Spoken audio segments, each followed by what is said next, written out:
السلام علیکم ملګرو. نن زه تاسو له د پښتو فلم ټایګر باره کې معلومات درکوم. ټایګر فلم په 2005 کې په شمع سینما باندې ریلیز شوی او د دې ډایرکټر لیاقت علي خان او پروډوسر شیخ اکرم.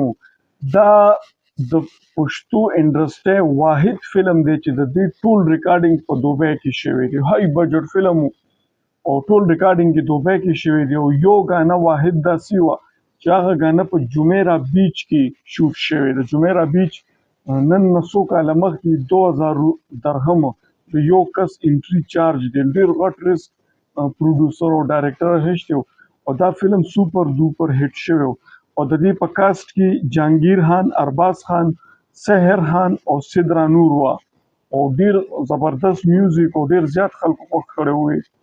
او موجوده دا فلم لږ وخت کېږي چې دا په یوټیوب کې راغلی، یوټیوب کې اپلوډ شوی دی او ما خپله اوس وکتو. 2005 فلم دی، په یوټیوب به تاسو ګورئ او تاسو له به داسې خوند درکوي، تاسو به وایي چې لکه اوسنی فلم دی. ولې ډېره زیاته خواري پې شوې وه. لیاقت صاحب به چې کله هم کار کولو نو ډېره زیاته خواري به یې کوله او بجټ باندې د ده پروډوسر همیشه شیخ اکرمي، زیات قدر شیخ اکرمي. او شیخ اکرم کې دا خصوصیت دی چې ډایرکټر له فری هینډ ورکوي چې څونه پیسې لګې ولګو خو ماته فلم معیاري جوړ کړه.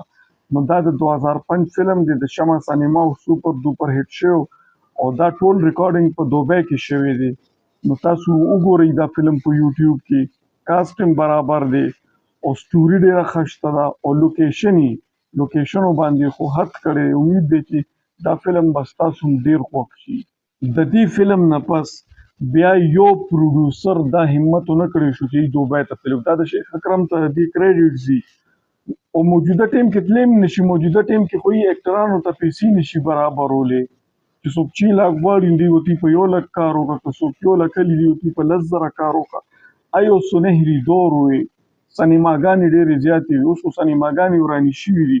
اوس پروډوسر چې ناران کالام ته یا ناران کاغان ته ځي نو د هغه زړه ډک کوي چې د دې ریکوري به زه کم من نه کوم. نو هغه ټایم به ریکوري هم کېده او پروډوسرانو به ډایرکټر له فری هینډ ورکولو. اوس پروډوسر هم یریږي، ډایرکټر هم یریږي چې دا ریکوري به د کم من نه کېږي. خو بهرحال د ویډیو جوړولو مقصد دا دی چې ټایګر فلم په یوټیوب کې راغلی دی. تاسو ورشئ ویې ګورئ او د دوبۍ او د جمیرا بیچ او د سټورین او د لیاقت علي خان د ډایرکشن نه خوندونه والئ.